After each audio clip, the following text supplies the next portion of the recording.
S Majumdar কায়োপ্র্যাকটিক। আপা আপনার কি নাম? আমার নাম শিবলি আক্তার। শিবলি আক্তার। ওনার আপনার বাড়ি কোথায়? আমার বাড়ি দেশ হচ্ছে নরহা। নরহা কোথায়? এটা কোন জায়গায়? কোলবা? না, ব্রাহ্মণবাড়িয়া। ব্রাহ্মণবাড়িয়া। ব্রাহ্মণবাড়িয়া নরহা থেকে উনি আসেন। ওনার হাঁটু ব্যথা, মূলত সারা শরীরেই ব্যথা আছে।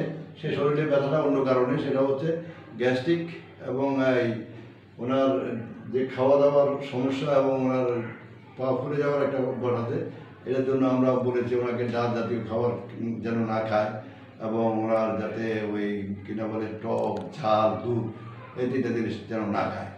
অপরদিকে আপনার হাঁটুর যে আজকে আমরা প্রথম দিন কাজ করলাম, এখন আপনার কাছে হাঁটু কিরকম লাগে? কতটুকু ভালো লাগে? একটু হালকা লাগতেছে। কতটুকু হালকা লাগতেছে?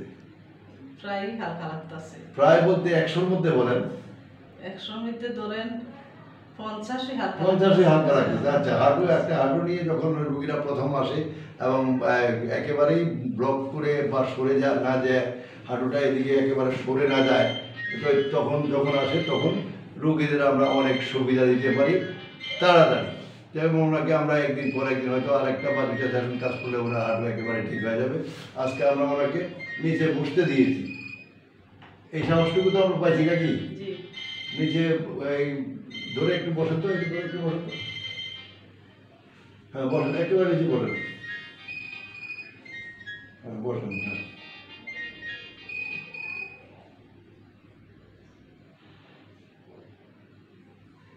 বাড়িতে যে ফিরায় বসতে পারতেন না, এখন তো ফিরা থেকেও এই উঁচা নিচায় বসতেন, তাই না? আচ্ছা ঠিক আছে বলেন। হ্যাঁ, ওনার আজকের উন্নতি এইটুকু। খোদা হাফেজ।